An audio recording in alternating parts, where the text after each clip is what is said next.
Agreement on the Nile Basin framework is pivotal for Ethiopia and the entire Nile Basin region. Let's explore what this framework is all about, its benefits, and the current tensions surrounding it. The Agreement on the Nile Basin framework was established to promote sustainable management and development of the Nile River Basin resources. This framework was signed by 7 of the 11 riparian countries: Ethiopia, Uganda, Rwanda, Kenya, Tanzania, Burundi, and most recently, South Sudan. The framework emphasizes principles such as equitable and reasonable utilization of the Nile's waters, cooperation in data sharing, and integrated water resource management. Importantly, it seeks to ensure that all countries benefit from the Nile, fostering collaboration rather than conflict. So, what are the benefits of this framework? Firstly, it encourages cooperative management of water resources, which is crucial for agricultural development, food security, and energy production.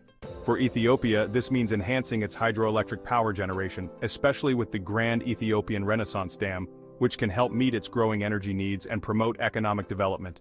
The framework also aims to address issues such as climate change, biodiversity, and environmental protection, ensuring a balanced approach to resource management.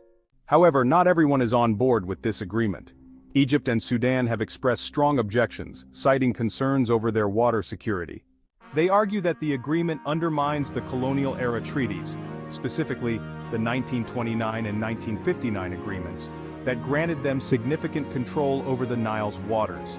This stance has been viewed as an attempt to cling to outdated agreements that don't reflect the current realities and needs of all basin countries. Their resistance highlights a reluctance to adapt to a more equitable framework that benefits all stakeholders.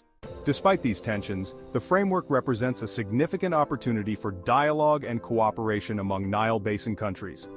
By recognizing the rights of all riparian nations, the agreement opens the door for collaborative projects, data sharing, and joint efforts to tackle challenges like climate change and sustainable development. The Agreement on the Nile Basin framework is a crucial step towards sustainable and equitable management of one of Africa's most vital resources. While tensions exist, particularly from Egypt and Sudan, it's essential for all Nile Basin countries to work together, moving beyond colonial-era agreements to create a future where everyone benefits from this precious river.